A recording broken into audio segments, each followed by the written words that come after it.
Donald Trump sees his former teacher homeless. What he did next is unbelievable. In the midst of the urban chaos, one man moved with a different kind of presence. Donald Trump, dressed in a crisp suit, stepped out of his car, adjusting his signature red tie. He had just left an important meeting, his mind already racing with plans for the day ahead. But then, something stopped him in his tracks. On the sidewalk, slumped against a worn brick wall, sat an elderly man wrapped in layers of tattered clothing. His hands trembled as he held a small cardboard sign that read, "Anything helps. God bless." Trump's gaze locked onto the man's face, and for the first time in years, he felt his heart skip a beat.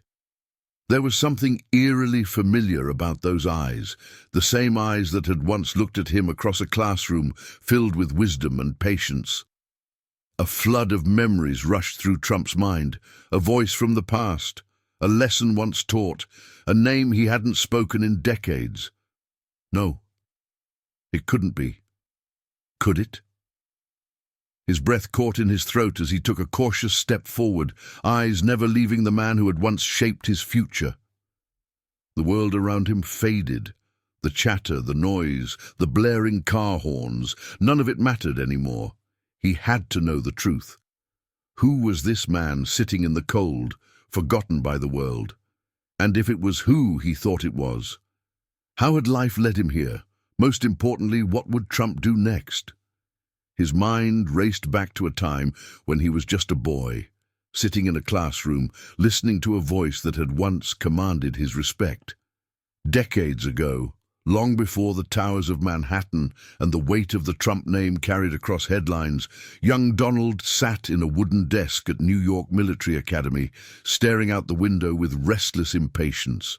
His mind wandered to grander things, skyscrapers, power, a future where he would make his mark.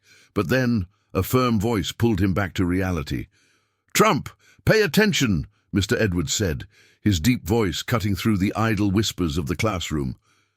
He wasn't just another teacher. He was the kind that left an impression, the kind that didn't just recite lessons, but taught them. He walked with a confidence that demanded respect, and his eyes, though strict, held the wisdom of a man who had seen the world for what it was. You may have a future ahead of you, but if you don't master discipline now, you won't get there. Donald straightened in his chair, pretending to focus. But Mr. Edwards wasn't fooled. He paced the front of the room, hands clasped behind his back. "You think success is about money, Trump?" he asked, his sharp gaze locking onto the young boy. It's about perseverance. It's about knowing when to push forward and when to listen." He tapped the chalk against the blackboard, underlining a phrase he had written in bold letters. "A man's greatest power is his ability to learn." For the first time, Donald truly listened. Mr. Edwards wasn't like other teachers who faded into the background. He challenged his students, expected more from them, and never let them take the easy way out. He saw potential in young Trump, but he also saw a boy who needed direction. Whenever Donald was too eager to rush ahead, the teacher would slow him down with a single question: "What's your strategy?" It was a question that haunted Donald long after he left that classroom, a question that would shape the way he made decisions in business, politics, and life. One afternoon, when Donald had scored high on an exam he hadn't expected to pass, Mr. Edwards patted his shoulder as he returned the paper. "See? When you focus, you win," he said with a small, knowing smile. It was a rare moment of praise from a man who only gave it when it was earned. Years passed, and Trump moved on, leaving behind the halls of that academy, the wooden desks, and the echoes of Mr. Edwards' lessons. Life had taken him far, into the world of high-stakes deals and flashing camera lights. He hadn't thought about his old teacher in years, until now. Standing on the street, staring at the worn and tired face before him, Trump felt a rush of emotions he couldn't quite name. This man once shaped my future. How had life brought him here? Trump took a hesitant step forward, his polished shoes tapping against the pavement. The man sitting on the cold sidewalk didn't look up right away. His frail hands clutched the edges of his tattered coat, pulling it tighter around his shivering frame. The cardboard sign beside him wavered in the wind, its words fading from repeated use. Anything helps. God bless. Trump swallowed hard before speaking. Mr. Edwards. His voice, usually commanding, was softer now, uncertain. The man's shoulders stiffened. Slowly he lifted his face, his sunken eyes blinking against the light.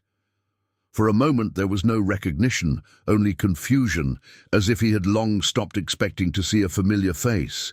Then his weary gaze locked onto Trump's, and the change was instant. His lips parted, and a breath hitched in his throat. "Donald?" His voice was hoarse, barely more than a whisper. Trump felt an odd lump form in his chest. The man before him was not the strong, commanding teacher he remembered. The years had stripped him of his sharpness, leaving behind a man aged beyond his years. His hands trembled, not just from the cold, but from something deeper. What happened to you?" Trump asked, his brows knitting together. "How did you end up here?" Mr. Edwards let out a breath that seemed to carry the weight of decades. His gaze drifted downward, ashamed. "Life," he muttered. He hesitated, then shook his head. "I lost my wife a few years after retirement. Cancer. Spent every penny trying to save her, but it wasn't enough." He gave a bitter chuckle. "Funny, isn't it? You spend your whole life teaching others how to prepare for the future, and somehow you don't prepare for your own." Trump clenched his jaw, listening. The crowd around them moved along, oblivious to the moment unfolding in the middle of the city. "I had a pension, savings, but things don't always go as planned," Mr. Edwards continued. "I got sick. Hospital bills drained what little I had left. I tried to find work, but no one hires a 73-year-old man who can barely stand for more than a few hours." His voice wavered. "I lost my home last year. Been on the streets ever since." Trump felt an unfamiliar tightness in his chest.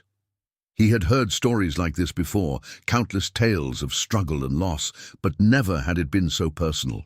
Never had it been the man who once stood at the front of a classroom, shaping young minds, shaping his mind. Mr. Edwards let out a deep sigh and glanced at Trump, forcing a weak smile. "But don't feel sorry for me," he said. "I'm still here, aren't I?" Trump shook his head. "No," he said firmly, "this isn't where you belong." The silence stretched between them, heavy with the weight of the past and the painful reality of the present. But Trump already knew one thing for certain. He couldn't just walk away. Trump exhaled slowly, his mind racing. He had faced high-stakes deals, political battles and billion-dollar decisions, but nothing had prepared him for this. His former teacher, the man who had once demanded his best, now sat before him with nothing. The realization unsettled him in a way he couldn't quite explain. Mr. Edwards glanced away, as if embarrassed by his own condition. "I appreciate you stopping, Donald," he said quietly, "but you don't have to do anything. I've learned to get by." "Get by?" Trump repeated, his voice firm. He shook his head. "Number. That's not good enough." The teacher let out a dry chuckle, his breath visible in the cold air.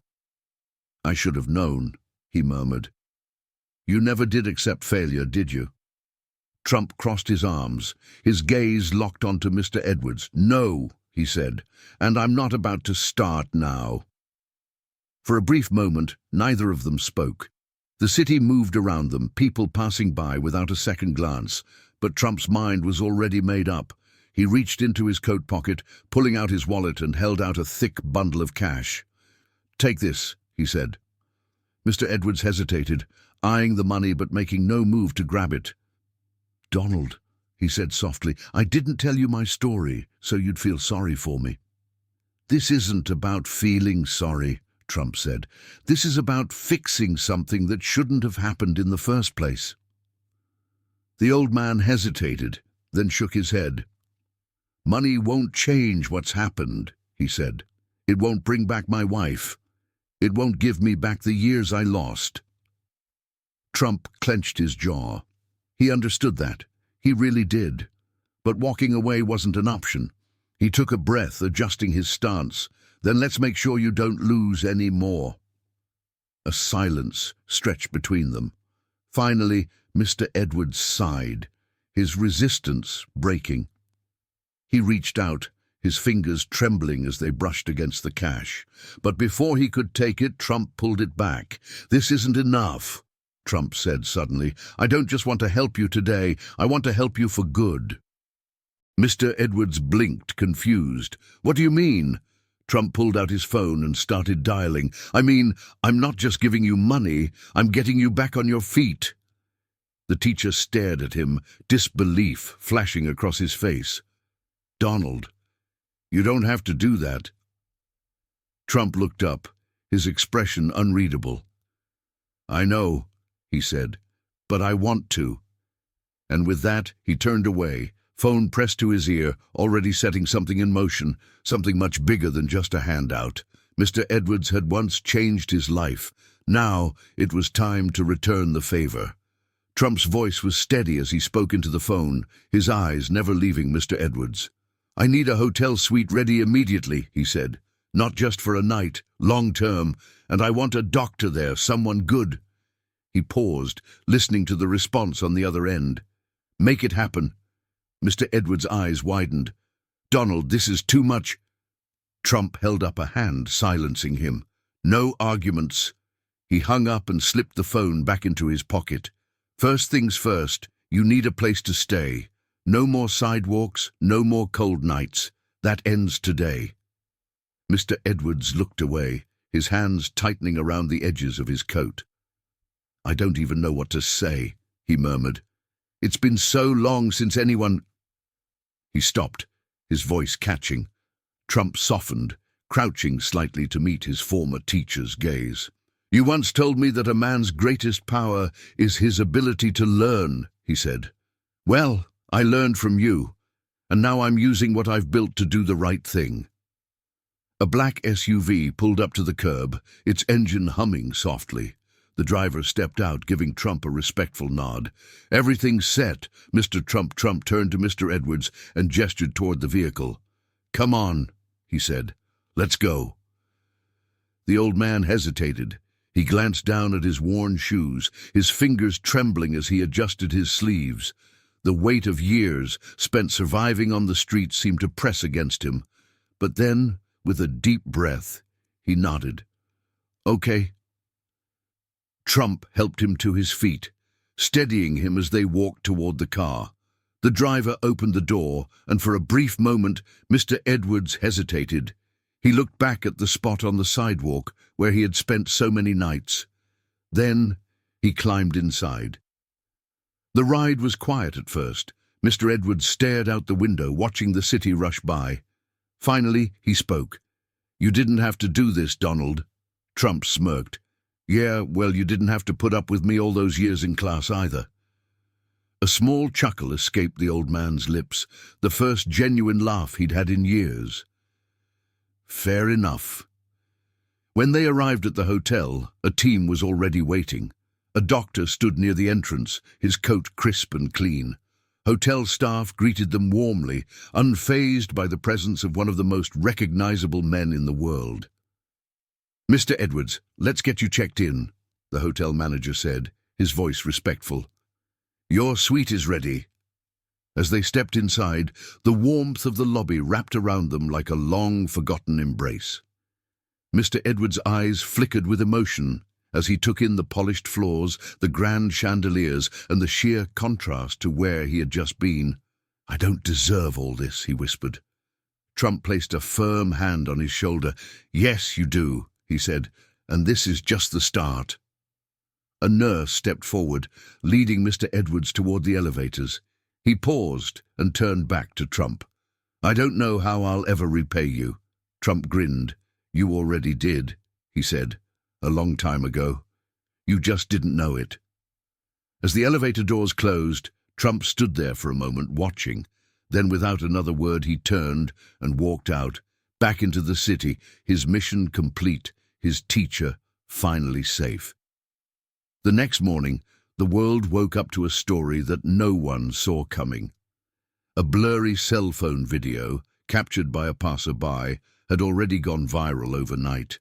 It showed Donald Trump kneeling beside an elderly homeless man, speaking to him with an intensity and urgency that felt out of place on a crowded New York sidewalk. The caption beneath it read, "Trump recognizes his former teacher on the streets. What he does next is unbelievable." But as always, not everyone was impressed. Critics questioned his motives. Is this just another publicity stunt? One commentator speculated. Others debated whether he would have done the same if cameras weren't rolling. Yet the more people dug into the story, the more undeniable it became. Trump hadn't planned for this to go public. The footage was raw, unscripted, and completely unexpected. Later that evening, a journalist caught up with Mr. Edwards at his hotel. Sitting comfortably for the first time in years, he smiled warmly at the camera. "Donald didn't do this for attention," he said firmly. "He did this because that's the kind of man he is." By then, the debate didn't matter. What mattered was that one act of kindness had changed a life, and the whole world had watched it happen. Days passed, but the story didn't fade. It lingered in conversations, in news reports, in quiet reflections across the country. People weren't just talking about what Trump did, they were thinking about why it mattered. It wasn't about money or power, it was about something far greater. Never forgetting where you came from and the people who helped shape you. Sitting in his office, Trump leaned back in his chair, staring out over the New York skyline. He had made deals, built empires, and stood on some of the world's biggest stages. But in that moment, what mattered most wasn't a skyscraper with his name on it. It was the simple fact that he had been able to give something back. Because in the end, power isn't just about wealth or influence. It's about lifting others up. And sometimes the greatest success is measured not by what you achieve, but by how you give back.